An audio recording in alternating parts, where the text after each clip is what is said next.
Welcome to Who Wants to Be an Entrepreneur with Nancy Gaskins, inspiring and teaching everyday people how to create, fund, and live a life worth smiling and talking about. I believe the best way to do this is by owning and operating your own business. My name is Nancy Gaskins, and I'll be your host today. All of our shows are recorded and archived so you can listen and learn online all year long, 24/7. You can find us on your favorite social media platforms. And you're also invited, if you're an entrepreneur or small business owner, come and join us on our Lunch and Learn Zoom Friday event every Friday from 11:30 to 1. It's a place where entrepreneurs from around the world gather to connect, partner, and do business together. We help one another rise higher, go further, faster. Again, there's never been a better time than right now to dust off that dream of becoming an entrepreneur. In fact, I'm encouraging every single person that I know to consider owning and operating a business this year. Who do you know that's been dreaming of owning and operating a business someday?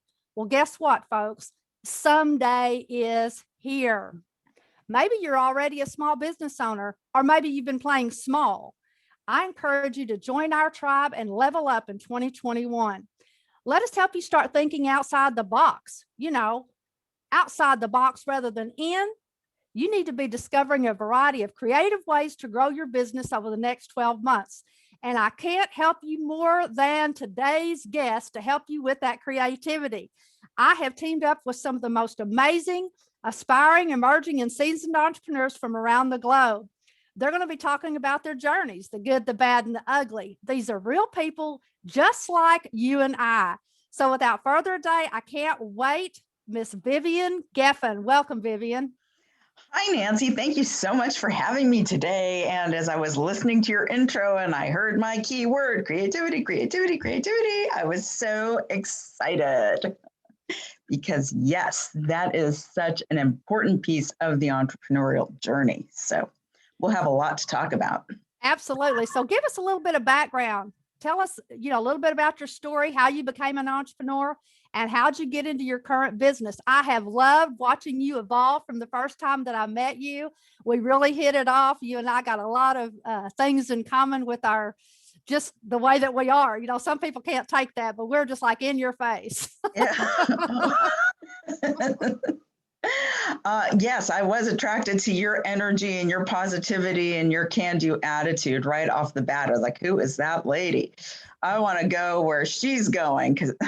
So,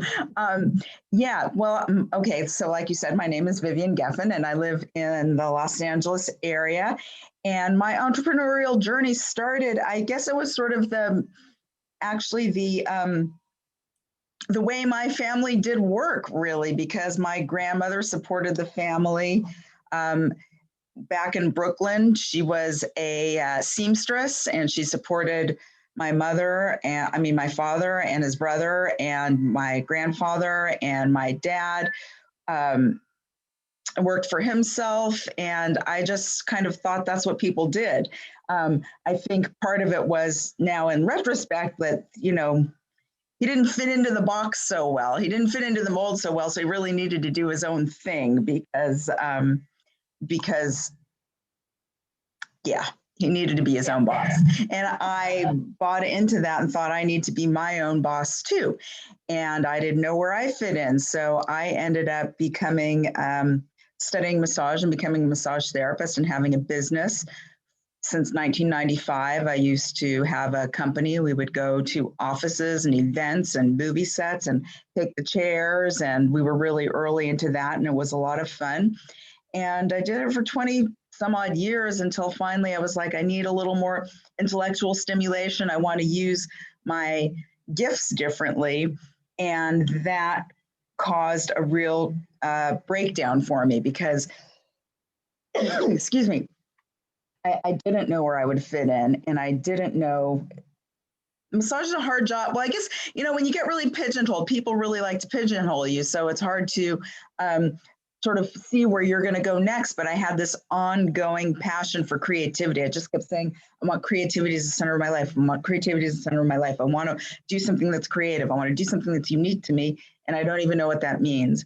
And I ended up deciding to go back to school and studying creativity. And out of that, I got a new understanding of creativity. And out of that, I saw how I could work with people, and then I started Creativity Muse. I'm sorry, I need to cough. No, go ahead. One of the things that I've loved about Vivian was when we come in, one of the things that we do on our Lunch and Learn Zoom Friday is we practice our elevator pitches and offers. And Vivian is always, she's got really fantastic insight into what you're doing wrong and what you're doing right, and to help you with that and to get a little bit of clarity. And like I said, I've kind of watched her evolve and to figure out where she wants to be. And she has really done some really interesting things. And again, just like all entrepreneurs, we gotta, we work real hard. If you don't try new things, you're never going to find out what your thing is. So don't be afraid to try new things, folks. I am serious. One of the things that Vivian did early on was she was helping speakers. Again, she saw as we was going into these elevator pitches and all of that, that this is a real big area that everybody struggles. And so, she kind of went from there, next B, next C, and here she is. So I can't wait for her to dig in a little bit more about creativity. Let's talk about that. Because some people think you're talking about, painting or this or that. So tell us from the entrepreneurial onset, what do you mean by creativity, and what is it that you can actually help people with? Okay, you just said so many things. So first of all, I want to just say that I like to say I work at the intersection of self-expression, creativity, and practicality. And so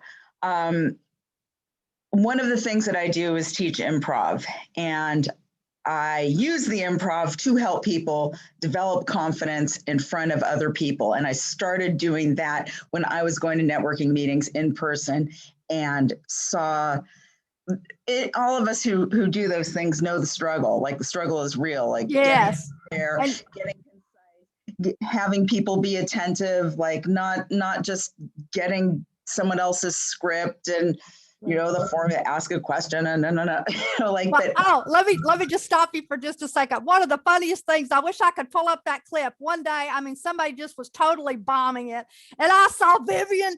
She leaned in and she was like writing over there. And I guarantee you, she reached out to them because they needed it so desperately. We all need help. So funny, Nancy. That is a gift. That is a gift. And, very few of us have that. And so I go back and I watch all of these Lunch and Learn Zoom Fridays afterwards. Oh, wow. I'm facilitating, and so I don't get to see all those nuances. But I remember that specifically. Sometimes we try real hard to hide the expressions on our face, but man, you were on it. You were like, oh man, I can help this person. That is so funny. That is so funny, or not. No. Yes. It is. I want to help. Because one of my gifts really is like, communication in the now. Like, sometimes it comes out as blurting, but I really like it's just but you asked about creativity. So improv, practicality, and self-expressions, all kind of, that's sort of my wheelhouse. And creativity, okay, I am it is my desire to re-educate or open the minds of people to understand that creativity is not just about art, painting, writing, those things that we associate as creative people, but thinking, how you think, how you approach the world, your ability to stay in the realm of possibility, to tolerate ambiguity, to generate new ideas, and to be able to see for yourself different paths. And as entrepreneurs, obviously, we're starting something new. There is always a period of time where it's completely untested, and to have there is a term which is psychological and also in the creative world, tolerance for ambiguity. And I love it so much because it is that ability to withstand the process, the not knowing, where the pieces aren't exactly formed yet, you can't be in necessarily black and white thinking, and you don't exactly know the solution. And as entrepreneurs, we're always kind of pulling in new pieces, trying new things, try a new pitch, try a new technology, try a new group, try to, say it a different way, look at a different niche, just the constant tweaking. And so the ability to withstand that and not need to turn it into I'm a failure, or I shouldn't be doing this, or I can't take it anymore, but to know that we are all experiencing that in our process, and to, I don't know, be buoyed by it. Like, you're in it. If you're experiencing those things, you're in it, you're doing it, and your results yet may not be where you want to be, but that doesn't mean stop. It means keep going and pat yourself on the back and get the help that you need to get to the next step. Exactly. And, one thing about COVID for a lot of people, there were some businesses that flourished and have done just an amazing thing, and they never want to look back. Some have had a fantastic year and others not so much. And some have, really their businesses fell under. And I really believe it's because sometimes, wrong people are in business, or they haven't learned how to, or surround themselves with the entrepreneurial mindset, which is what you're talking about. You have to think outside the box, especially when it came to pivoting some of these people's businesses, and they haven't been learned to think like that. You need to get in a space. It's kind of like when we watch children play and they play pretend and all of those things. Well, as we grow older, we totally lose that. We become so stuck and, rut. And if you don't really have an entrepreneurial mindset, then you need to surround yourself with some people like that, or to give you some insight, just like Vivian, to help you think like an entrepreneur, Right. think differently about your business and where you're headed based on, the current conditions as well as the future. And one really easy tool to help open your mind is to ask questions. So there's something called statement starter. So you can ask, how might I? In what ways might I? What might be all the ways? So that you can open your mind. If you're having a challenge and you see a gap, how might you meet that gap? What might be all the ways you could serve your clients differently, or reach them differently, or deliver your product differently, or whatever it is. It's, right, like, things are changing so rapidly now that looking for them to go back to the way they were is just a no-win situation. So if that's what you're trying to do, if that's what you're trying to do, I'm sorry. Yeah, you're exactly right. And when you're thinking about those questions, I love those questions. Another thing to add to what Vivian just said was, act like there's no obstacle in your way whatsoever. Act like you have unlimited resources, whether that means people, whether that means money, whether that means equipment, or just act like you have everything that you need when you're doing these questions and thinking outside the box, because that's what's going to take you to the next level. You got to quit the stinking thinking and putting limitations on your life. You need to take all of those off to see the possibilities. And look for, and if you can't do it yourself, look to nature for inspiration, look to different businesses for inspiration, ask people to brainstorm with you. Like, don't just hold it in your own little head and think you have to figure it out. That creativity thrives in a bigger container, because it's taking inspiration, it's reusing, it's repurposing, it's looking at things a different way, possibility, just what is possible when you open your mind and invite other resources. So what type of products and services and things do you have that you're offering your clients right now? What have you got coming up? Well, I got inspired at the end of the year when things were so intense, and I love to facilitate groups and I love to teach improv. So one thing I'm doing is a complimentary, almost every week, a gathering called Laugh Boost, and that's on Thursdays at 4:30 Pacific, and it's approximately 90 minutes of games. And it's not for performers, it's for amateurs, but it's just a place to show up, and we do some improv games and we laugh and we have fun and we play, and there's community forming. And it's just, I wanted something that was a real contradiction to what we were experiencing in the world of being closed in and very heavy around the election and the fear of the health situations, and just to have a place for open hearts, open minds, and laughter. So that is one thing I'm doing. Another thing I'm doing is speaking. So speaking about creativity and podcasts, and I'm actually doing my first in-person public speaking gig in the middle of next month. So I'm so excited, an annual conference, which is really great.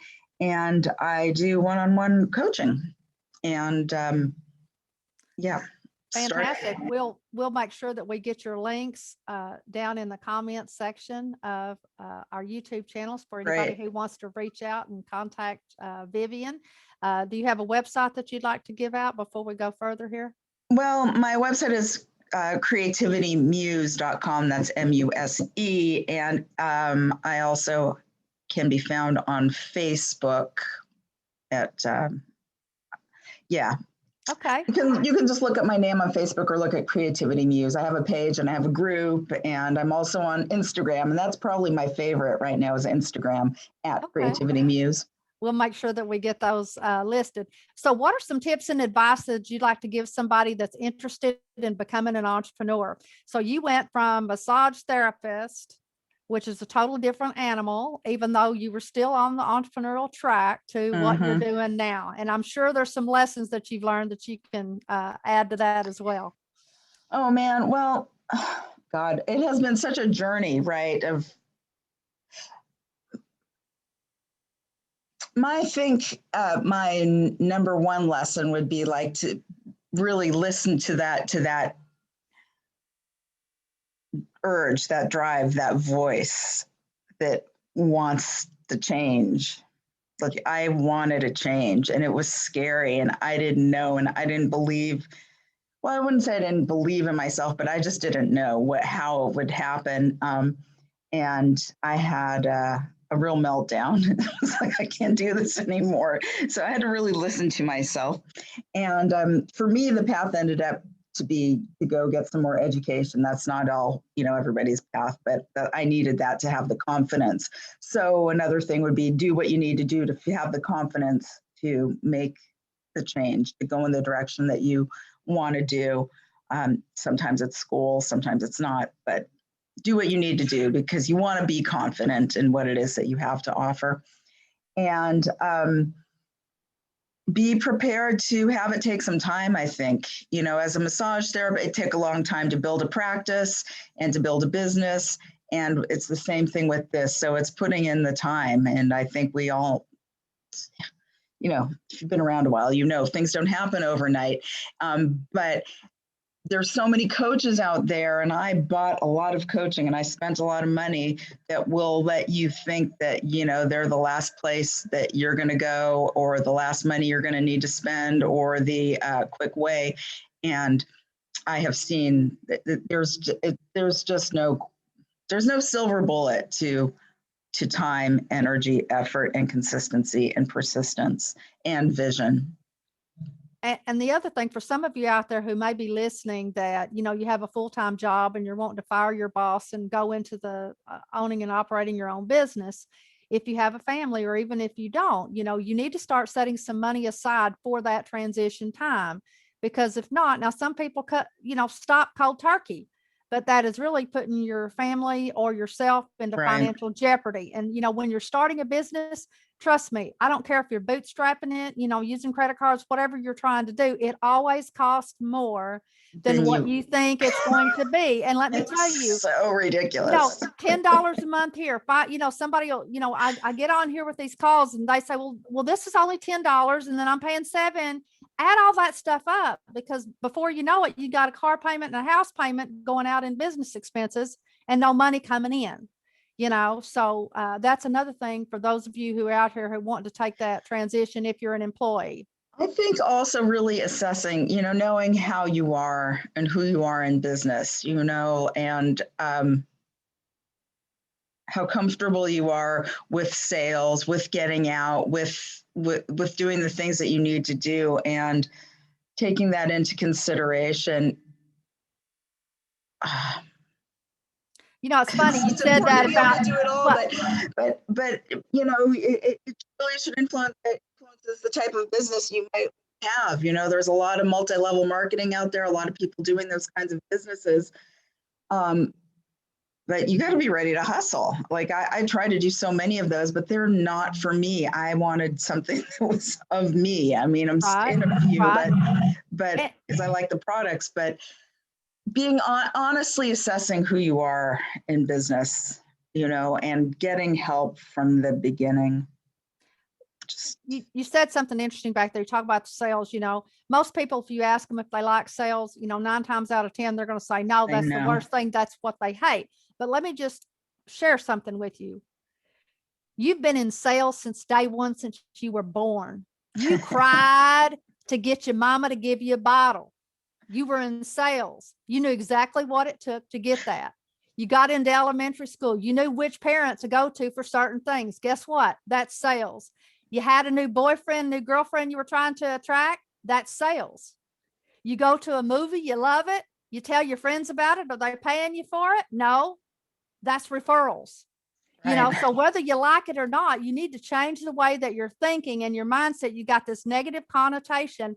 Nothing happens. Anybody that tells you that you can be in a business without sales, they're lying. Okay. You know what? There's always sales, but you need to not think of it like that. Problem solving is what you're doing. But you know what you're talking about? I think really the distinction, and people lose sight of that, is sales. When people are self-conscious about the sales, it's because there's a selfish motive. They want something for themselves instead of like referring someone to a movie or to your favorite book or something. It's for them. So also it's that having the yes, I love that. The authentic sincerity of knowing that your worth, your work, your whatever it is that you're providing will be of service and coming from that place of service. And I think with the so much business these days, it really starts with a lot of giving, because we've become this culture of, freebies and free classes and challenges. And there's a lot of giving that really is baked into doing business over social media these days, I think. It's about building relationships. And I love that, what you said, you come from it, just like I said, problem solving. You don't just, one thing that drives me crazy. And since we've been on Zoom, basically for this whole last year, I was on it a little bit longer than that. But one thing that became very apparent every time I would meet with someone, they didn't even want to find out anything about me. They would go into a pitch and, this is my forte.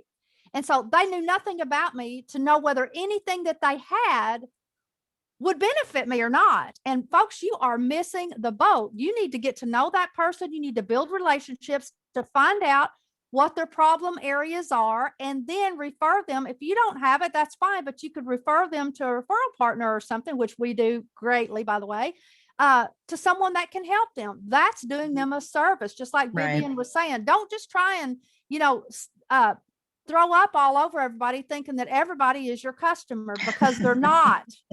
They're not. And let the other person speak. This is something, and I had to learn this because I'm sure y'all haven't figured out by now. I like to talk. I'm a Southern gal and I talk a lot. And so learning to shut up and that I have 2 ears and 1 mouth, that was hard for me. Oh, goodness. But if you want to be successful in business, you're going to have to learn that job skill and listen to the people around you and to see what their needs are. Yeah, it reminds me of us. I am trained in NLP as well, and that's neuro-linguistic programming for anyone who's listening doesn't know, which is which is a modality to help, using coaching to help people make shifts. But in one of the classes, they were talking about, a car salesperson who someone comes onto the lot and they say, oh yeah, this car has whatever I love about this car, it has a large trunk, and the person is not interested in the trunk. They want the leather seat. So you're not meeting them where they are, or what they think is important. Yes. So asking questions. I think that's the theme. Questions build creativity. Questions build connections. Questions help you find the right way to approach someone, and questions help you identify how you can really be of service. And they strengthen your ability to listen, because you need to be listening for the answers. Instead of wondering what you're going to say next. That's the other thing that I see people doing. And I catch myself doing it all the time too, but you're exactly right. Please. It's pressure to be a good conversationalist, right? I need to participate in the conversation. Well, Vivian, it's been wonderful having you here today. Do you have any final closing remarks, or do you have a special offer for our listeners today? Yeah, thanks, Nancy. I actually do. I'm iterating, and I'm trying something new, and I'm calling it micro coaching. So I am starting to offer 15-minute, real laser focused coaching, because I am good in those short spurts and getting to the heart of the matter. So I am offering, for the time being, your listeners a micro coaching session, a complimentary micro coaching session, where we can focus it. Well, we'll find out what it is you need. If you want to create, you want to talk about your vision, you want to feel a little motivated, you want to break through a block, and that is what I have, and they are available to sign up at www.shiftwithvivian.com. Fantastic. Thank you, Vivian, for joining us today. Folks, we will put her contact information down below in the comments for anybody who'd like to reach out to her and take advantage of this fabulous offer. So join us next time as we explore a little further into the wonderful world of entrepreneurship. We offer tips and advice for everyday people like you and me who want to build a sustainable business model that can fund the life of your dreams. We'd also remind you to come take us for a test drive at our Lunch and Learn Zoom Fridays every Friday from 11:30 to 1. You can join our group on Facebook, Lunch and Learn Zoom Fridays as well. And you can visit our website, meetmyreferralpartners.com. Folks, you have no idea what it means to leverage, over 15,000 people within a network and within people's spheres of influence. It is powerful. Come and let us help you rise higher, go further, faster. Vivian, thanks again. You've been listening to Who Wants to Be an Entrepreneur with Nancy Gaskins, sowing seeds of hope and entrepreneurial opportunity in communities around the world. Thanks, Vivian. Thank you, Nancy. Thank you for all you do.